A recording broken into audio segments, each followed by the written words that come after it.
नमस्कार, आप देख रहे हैं आवाज इंडिया, देश की भरोसेमंद आवाज। मैं हूं पिंकी। आगे बढ़ने से पहले आइए नजर डालते हैं आज की हेडलाइंस पर। भारत रूस संबंधों में मजबूती, रूसी नागरिकों को फ्री मिलेगा 30 दिन का ई टूरिस्ट वीजा। पीएम ने कहा, मित्रता हमेशा समय की कसौटी पर खरी। नीतीश कुमार के नाम अनोखा record, world book of records ने 10वीं बार मुख्यमंत्री बनने पर दी बधाई। एयरपोर्ट पर इंडिगो उड़ानों का संकट, डिंपल यादव ने सरकार से तुरंत हस्तक्षेप की मांग की। राज्यसभा में ठगी गिग वर्कर्स की आवाज, राघव चड्ढा बोले, डिलीवरी बॉय भारतीय अर्थव्यवस्था के अनदेखे पहिए। और पाकिस्तान के सिंध में हिंदू छात्राओं पर जुल्म का नया मामला, पढ़ाई के लिए इस्लाम अपनाने का दबाव। अब खबरें विस्तार से। दिल्ली के हैदराबाद हाउस में आज प्रधानमंत्री नरेंद्र मोदी और रूस के राष्ट्रपति व्लादिमीर पुतिन ने साझा प्रेस कॉन्फ्रेंस की, जिसमें दोनों नेताओं ने भारत रूस के 23वें शिखर सम्मेलन का उद्घाटन किया। इस खास मौके पर प्रधानमंत्री मोदी ने कहा है कि पुतिन की ये यात्रा ऐसे समय में हुई है जब द्विपक्षीय संबंध कई अहम पड़ावों से गुजर रहे हैं। उन्होंने बताया है कि 25 साल पहले पुतिन ने भारत रूस सामरिक साझेदारी की नींव रखी थी और तब से ये संबंध लगातार मजबूत हुए हैं। पीएम मोदी ने पुतिन के नेतृत्व, मित्रता और प्रतिबद्धता के लिए आभार व्यक्त किया। उन्होंने कहा है कि भारत रूस की मित्रता ध्रुव तारे की तरह स्थिर रही है और समय की कसौटी पर हमेशा खरे उतरे हैं। दोनों पक्षों ने 2023 तक आर्थिक सहयोग कार्यक्रम पर सहमति बनाई, जिससे व्यापार और निवेश के नए अवसर खुलेंगे। दोनों देश यूरिया उत्पादन, कनेक्टिविटी और अहम खनिज संसाधनों के क्षेत्र में भी मिलकर काम कर रहे हैं। उन्होंने बताया कि हाल ही में रूस में भारत के 2 नए वाणिज्य दूतावास खोले गए हैं, जिससे दोनों देशों के नागरिकों के बीच संपर्क बढ़ेगा। वहीं शीघ्र ही रूसी नागरिकों के लिए 30 दिन का निःशुल्क ई टूरिस्ट वीजा और ग्रुप टूरिस्ट वीजा भी शुरू किया जाएगा। दोनों देशों के स्कॉलर्स और खिलाड़ियों का आदान प्रदान बढ़ने पर भी चर्चा हुई है। प्रधानमंत्री मोदी ने कहा है कि साझेदारी स्वच्छ ऊर्जा, हाईटेक विनिर्माण और कौशल विकास के क्षेत्र में दोनों देशों के लिए लाभकारी साबित होगी। इस सम्मेलन ने द्विपक्षीय संबंधों को नई ऊंचाइयां दी हैं और दोनों नेताओं ने सहयोग की मजबूत नींव रखी है। स्ट्रेटेजिक पार्टनरशिप की नींव रखी थी। 15 वर्ष पहले 2010 में हमारी साझेदारी को special and privilege strategic partnership का दर्जा मिला। पिछले 2.5 दशक से उन्होंने अपने नेतृत्व और दूरदृष्टि से इन संबंधों को निरंतर सींचा है। हर परिस्थिति में उनके नेतृत्व ने आपसी संबंधों को नई ऊंचाई दी है। भारत के प्रति इस गहरी मित्रता और अटूट प्रतिबद्धता के लिए मैं राष्ट्रपति पुतिन का, मेरे मित्र का हृदय से आभार व्यक्त करता हूं। फ्रेंड्स, पिछले 8 दशकों में विश्व में अनेक उतार चढ़ाव आए हैं।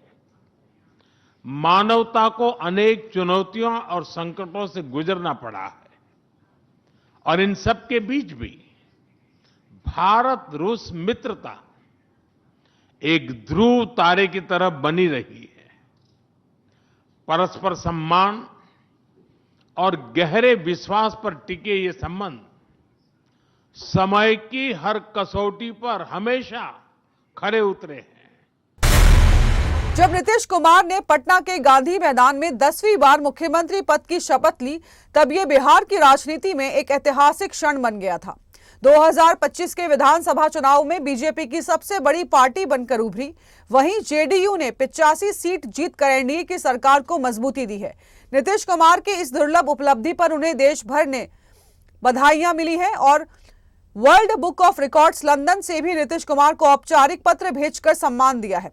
संस्थान ने लिखा है कि 1947 से 2025 तक देश में पहली बार किसी व्यक्ति ने 10 बार मुख्यमंत्री पद की शपथ लेकर एक अद्वितीय मिसाल कायम की है। ये उपलब्धि आपके समर्पण और बिहार की जनता के विश्वास को दर्शाती है। वर्ल्ड बुक ऑफ रिकॉर्ड्स ने इसे भारतीय लोकतांत्रिक इतिहास की दुर्लभ और प्रेरणादायक उपलब्धि बताया है। संस्था ने कहा है कि लगातार 10 बार राज्य का नेतृत्व करना न केवल नीतीश कुमार की राजनीतिक स्थिरता और दूरदर्शिता का परिणाम है, बल्कि पूरे देश के लिए गर्व का विषय है। पत्र में यह भी उल्लेख किया गया है कि शासन, विकास, सामाजिक कल्याण और प्रशासनिक संतुलन के प्रति उनका निरंतर प्रयास लाखों लोगों को प्रेरित करता रहेगा। संस्थान ने घोषणा की है कि इस ऐतिहासिक उपलब्धि के सम्मान में वे नीतीश कुमार का नाम अपनी वैश्विक सूची में शामिल कर औपचारिक प्रमाण पत्र प्रदान करेंगे। विश्व भर में असाधारण उपलब्धियों को मान्यता देने वाला यह संगठन एक बार फिर भारत के नेतृत्व को अंतरराष्ट्रीय स्तर पर चमकाने जा रहा है। दिल्ली एयरपोर्ट पर इंडिगो की उड़ानों में लगातार चौथे दिन देरी और रद्दीकरण ने यात्रियों की मुश्किलें बढ़ा दी हैं। सपा सांसद डिंपल यादव ने इस स्थिति पर चिंता जताई है और सरकार से तत्काल हस्तक्षेप की मांग की है। उन्होंने कहा कि एयरलाइन को जिस भी तरह के समर्थन की आवश्यकता है वो दिया जाना चाहिए ताकि यात्रियों की परेशानी कम हो सके। देश भर के प्रमुख हवाई अड्डों पर इंडिगो की उथल पुथल के कारण पिछले 4 दिनों में लंबी कतारें और साथ ही यात्रियों में गुस्सा देखने को मिला है। 5 दिसंबर को 400 से अधिक उड़ानें रद्द हुई हैं, जिससे हजारों यात्री प्रभावित हुए हैं। एयरलाइन ने माफी जारी करते हुए कहा है कि उनकी टीम जल्द से जल्द संचालन को सामान्य करने पर काम कर रही है। इंडिगो ने देरी और रद्द उड़ानों के पीछे माइनर तकनीकी गड़बड़ियां, विंटर शेड्यूल बदलाव, खराब मौसम, एयर ट्रैफिक कंजेशन और नए FDTL क्रू रोस्टरिंग नियम को जिम्मेदार बताया है। एयरलाइन ने यह भी कहा है कि इन कारकों के कारण संचालन पर अचानक दबाव पड़ गया। डिंपल यादव ने कहा है कि सरकार को यात्रियों को राहत देने के लिए तुरंत कदम उठाने चाहिए और एयरलाइन को तकनीकी संचालन और स्टाफिंग सहायता प्रदान करनी चाहिए। उन्होंने जोर देकर कहा है कि इस समय सबसे अधिक परेशानी यात्रियों को झेलनी पड़ रही है और उनकी सुविधा सुनिश्चित करना प्राथमिकता होनी चाहिए। दुखद बात है जिस तरह पूरा एक तरह से एयरलाइंस का जो आज का माहौल है, जहाँ पे इतने पैसेंजर्स को तकलीफ हो रही है एंड गवर्नमेंट को कोशिश करनी चाहिए कि जल्दी से जल्दी इसमें सुधार आए एंड जो सपोर्ट चाहिए इंडिगो एयरलाइंस को गवर्नमेंट की तरफ से, बिकॉज अंतर्गत जो ट्रैवलर्स हैं वही परेशान हो रहे हैं और जो जहाँ है वहीं पे अटक के रह गया है। तो गवर्नमेंट को पूरा इंटरफेरेंस करके ज्यादा से ज्यादा सुविधा पहुंचाने का काम करना चाहिए। राज्यसभा में आम आदमी पार्टी के सांसद राघव चड्ढा ने गिग वर्कर्स और डिलीवरी बॉय की दयनीय स्थिति पर मुद्दा उठाया है। उन्होंने कहा कि 10 मिनट में डिलीवरी देने की होड़ में लगे ये युवा वास्तव में भारतीय अर्थव्यवस्था के अनदेखे पहिए हैं। रोजगार की मजबूरी और असुरक्षा का डर इन्हें अपनी जान जोखिम में डालकर सड़कों पर दौड़ने को विवश करता है। राघव चड्ढा ने डिलीवरी प्लेटफॉर्म्स पर काम करने वाले लाखों वर्कर्स को इस देश के खामोश लेकिन महत्वपूर्ण श्रमिक बताया है। उन्होंने कहा है कि ई-कॉमर्स कंपनियां अरबों रुपए कमा रही हैं, जबकि इन्हीं वर्कर्स की हालत दिहाड़ी मजदूरों से भी बदतर है। वहीं चड्ढा ने बताया है कि रेटिंग गिरने, प्रोत्साहन राशि कटने या ID ब्लॉक होने के डर से गिग वर्कर्स तेज रफ्तार में लाल बत्ती पर पार करने तक को मजबूर हो जाते हैं। ग्राहक की नाराजगी और शिकायत का भय भी उन्हें मानसिक दबाव में काम करवाता है। उन्होंने कहा है कि ये वर्कर रोज 12 से 14 घंटे काम करते हैं बिना किसी सुरक्षा उपकरण, बोनस या अतिरिक्त भत्ते के। कमाई कम और बीमारी अधिक होने की स्थिति उनकी जिंदगी को और कठिन बनाती है। उन्होंने सरकार से अपील की है कि गिग वर्कर्स के लिए एक ठोस और संवेदनशील नीति बनाकर उन्हें स्थिरता और सुरक्षा दी जानी चाहिए। लेकिन इस नोटिफिकेशन के पीछे अक्सर एक इंसान होता है जिसे हम एक्नॉलेज नहीं करते। सर, मैं बात कर रहा हूं जोमैटो और स्विगी के डिलीवरी बॉयज की, ओला उबर के ड्राइवर की, ब्लिंकिट जेप्टो के राइडर की और अर्बन कंपनी के प्लम्बर, ब्यूटिशियन जैसे अन्य लोगों की। सर, सरकारी भाषा में इन्हें गिग वर्कर कहा जाता है, लेकिन मैं इन्हें invisible wheels of the Indian economy के नाम से बुलाता हूं। सर, आज मैं इनका दर्द इस सदन में रखना चाहता हूं। क्विक कॉमर्स और इंस्टा कॉमर्स ने हम सबकी जिंदगी बदल दी है, लेकिन इस सुपर फास्ट डिलीवरी के पीछे एक साइलेंट वर्कफोर्स है जो हर मौसम में काम करती है, अपनी जिंदगी दांव पे लगाकर आपका ऑर्डर आपके घर तक पहुंचाती है। और इस साइलेंट वर्कफोर्स की छाती पे चढ़ के आज ये तमाम बड़ी ई-कॉमर्स और इंस्टा डिलीवरी एप्स और कंपनीज $1 बिलियन की वैल्यूएशंस हासिल कर चुकी हैं, यूनिकॉर्न्स बन चुकी हैं। लेकिन इन गिग वर्कर्स की हालत आज भी एक दिहाड़ी मजदूर से भी बदतर है। वक्त हो चला है एक छोटे से ब्रेक का।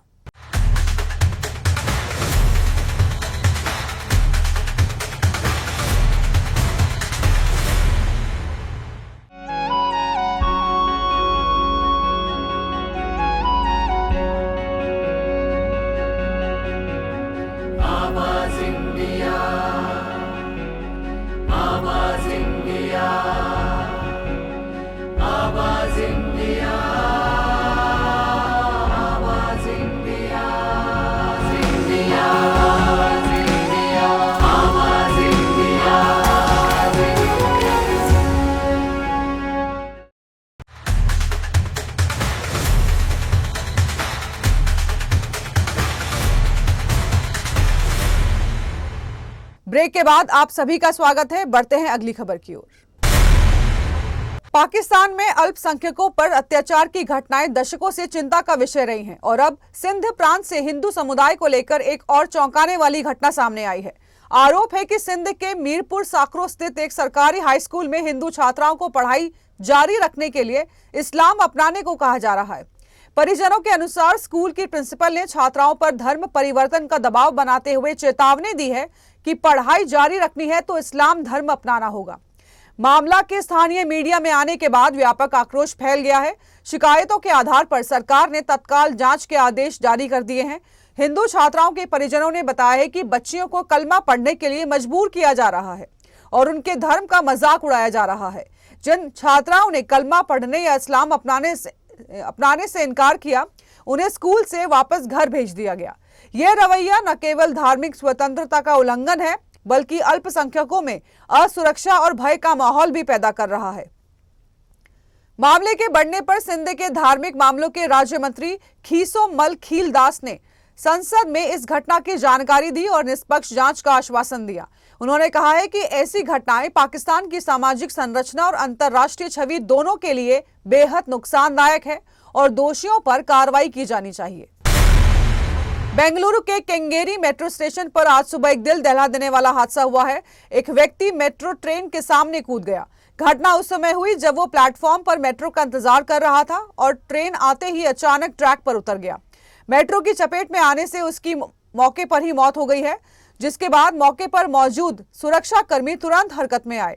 पुलिस के अनुसार मृतक की उम्र करीब 35 से 40 वर्ष की है और उसकी पहचान की कोशिश की जा रही है। उसके पास कोई पहचान पत्र नहीं मिला है, लेकिन मोबाइल फोन और कुछ नकदी बरामद हुई है। सुबह करीब 8:15 पर हुए इस हादसे ने स्टेशन पर अफरा तफरी मचा दी है। हादसे के बाद पर्पल लाइन पर मैसूर रोड से चल्ला घट्टा तक मेट्रो सेवाएं अस्थायी रूप से रोक दी गई हैं, जिससे हजारों यात्री पीक आवर्स में प्रभावित हुए। पुलिस और पैरामेडिकल टीम ने मिलकर शव को ट्रैक से हटाया, जिसके बाद सेवाएं धीरे धीरे बहाल की गई। BMRCL ने जानकारी दी है कि सुबह 9:40 तक ज्ञान भारती और चल्ला घट्टा के बीच मेट्रो संचालन पूरी तरह सामान्य कर दिया गया। बार बार होती ऐसी घटनाओं ने बेंगलुरु मेट्रो स्टेशन प्रशासन की चिंता बढ़ाई है। आपको बता दें कि 2024 में पर्पल लाइन पर ऐसे 5 मामले सामने आए थे, जिनसे सुरक्षा और जागरूकता को लेकर नए सवाल खड़े हो रहे हैं। यात्रियों के लिए यह घटना परेशानी और चिंता दोनों लेकर आई है। इंडिगो की उड़ानों में हुए बड़े पैमाने पर कैंसिलेशन का असर अब लोगों की निजी जिंदगी पर भी देखने को मिल रहा है। कर्नाटक के हुबली में एक ऐसा अनोखा रिसेप्शन हुआ जिसे देखकर मेहमान भी हैरान रह गए, क्योंकि यहां स्टेज पर दूल्हा दुल्हन नहीं बल्कि दुल्हन के माता पिता बैठे दिखे। शादी के बाद कपल का भव्य रिसेप्शन 2 दिन तक चलना था, लेकिन इंडिगो की फ्लाइट के अचानक कैंसिल होने से पूरे प्लान को अस्त व्यस्त कर दिया गया। मेधा क्षीरसागर और संगम दास, जो बेंगलुरु में सॉफ्टवेयर इंजीनियर हैं, अपनी फ्लाइट रद्द होने की वजह से समय पर हुबली नहीं पहुंच सके। उनकी 9 बजे वाली भुवनेश्वर बेंगलुरु हुबली फ्लाइट कई बार लेट होने के बाद आधी रात के बाद अचानक कैंसिल कर दी गई। इससे कपल के साथ कई रिश्तेदार भी फंस गए। फ्लाइट संकट के बीच घरवालों ने रिसेप्शन रद्द करने के बजाय इसे एक नए अंदाज में मनाने का निर्णय लिया। ऐन मौके पर परिवार ने रिसेप्शन को ऑनलाइन आयोजित करने का फैसला किया और इसी के साथ ये समारोह चर्चा का विषय बन गया। इवेंट स्थल पर बड़ी स्क्रीन लगाई गई, जिससे दूल्हा दुल्हन भुवनेश्वर से ही वीडियो कॉल के जरिए मेहमानों से जुड़ सके। स्टेज पर दुल्हन के माता पिता ने बैठकर आने वाले मेहमानों का स्वागत किया और समारोह को पूरी तरह चलाया। रिश्तेदारों और मेहमानों ने भी इस अनदेखे आयोजन का खूब आनंद लिया और कपल को ऑनलाइन ही शुभकामनाएं दी। बढ़ते फ्लाइट संकट ने जहां एक और यात्रियों की परेशानी बढ़ा दी है, वहीं इस रिसेप्शन ने दिखा दिया है कि मुश्किल हालात में भी खुशियों को मनाने के तरीके ढूंढे जा सकते हैं। यह अनोखा वर्चुअल रिसेप्शन अब सोशल मीडिया पर खूब चर्चा में है और लोगों के चेहरों पर मुस्कान ला रहा है। सुप्रीम कोर्ट ने शुक्रवार को अरुंधति रॉय की किताब Mother Mary Comes to Me को लेकर दायर याचिका को खारिज कर दिया है। चीफ जस्टिस सूर्यकांत और जस्टिस जॉय मल्ल्या बागची की बेंच ने केरल हाई कोर्ट के फैसले को सही ठहराया और याचिकाकर्ता राज सिम्हा की अपील को खारिज कर दिया है। हाई कोर्ट पहले ही जनहित याचिका को खारिज कर चुका था। सुनवाई के दौरान कोर्ट ने कहा कि रॉय एक प्रसिद्ध लेखिका है और उन्होंने किसी प्रकार का तंबाकू उत्पादन प्रचार नहीं किया। किताब में स्पष्ट स्वास्थ्य चेतावनी भी दी गई है और इसका दृश्य केवल किताब खरीदने वाले पाठकों तक सीमित है, इसीलिए यह व्यापक प्रचार नहीं माना जा सकता। बेंच ने यह भी स्पष्ट किया है कि लेखक और प्रकाशक ने 2003 के सिगरेट और अन्य तंबाकू उत्पाद अधिनियम की धारा 5 का उल्लंघन नहीं किया है। इस धारा का मकसद तंबाकू उत्पादकों के विज्ञापन और प्रचार को रोकना है, लेकिन किताब में स्वास्थ्य चेतावनी या सीमित प्रदर्शन की अनुमति है। याचिकाकर्ता के वकील ने दावा किया है कि चेतावनी बहुत छोटी और स्पष्ट नहीं है, लेकिन कोर्ट ने कहा है कि यह किसी प्रकार से रूप में नहीं देखा जा सकता। कोर्ट ने जोर देकर कहा है कि किसी किताब या लेखक के व्यक्तिगत विचारों के कारण प्रतिबंध नहीं लगाया जा सकता और हाईकोर्ट के फैसले में हस्तक्षेप करने की कोई आवश्यकता नहीं है। वक्त हो चला है एक छोटे से ब्रेक का।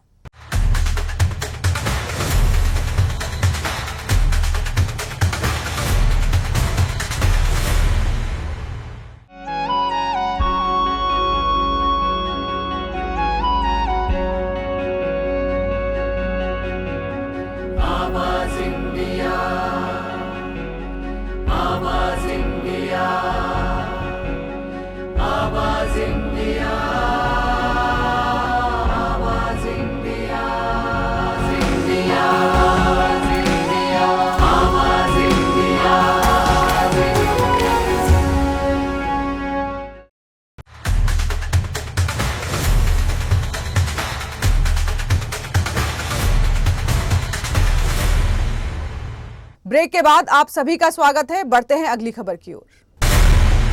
मनोरंजन जगत में धूम मचाने वाली फिल्म पुष्पा द राइज अपनी रिलीज के 5 साल पूरे करने जा रही है और इस मौके पर अल्लू अर्जुन ने एक भावुक पोस्ट शेयर कर फैंस के प्रति आभार जताया। 250 करोड़ रुपए के बजट में बनी ये फिल्म बॉक्स ऑफिस पर 390 करोड़ से अधिक की कमाई कर ब्लॉकबस्टर साबित हुई। अल्लू अर्जुन ने सोशल मीडिया पर फिल्म के सेट की एक दुर्लभ तस्वीर साझा की, जिसमें निर्देशक सुकुमार उन्हें एक सीन समझाते नजर आए। उन्होंने लिखा कि पुष्पा उनके लिए सिर्फ फिल्म नहीं बल्कि 5 साल का यादगार सफर है। फैंस के प्यार ने उन्हें और बेहतर काम करने की हिम्मत दी है। उन्होंने कहा कि इस फिल्म की सफलता उनकी उम्मीदों से भी ज्यादा बड़ी रही। अल्लू अर्जुन ने अपने पोस्ट में फिल्म के निर्देशक सुकुमार, पूरी कास्ट, टेक्नीशियन, प्रोड्यूसर्स, डिस्ट्रीब्यूटर्स का धन्यवाद करते हुए कहा है कि उनके साथ ये सफर तय करना गर्व की बात है। आपको बता दें कि पुष्पा की कहानी 1990 के दशक में लाल चंदन की तस्करी करने वाले पुष्पाराज के जीवन के इर्द गिर्द घूमती है, जिसमें अल्लू अर्जुन का दमदार अभिनय दर्शकों को बेहद पसंद आया। ये फिल्म 2021 में रिलीज होकर उस साल की सबसे ज्यादा कमाई करने वाली भारतीय फिल्म बनी।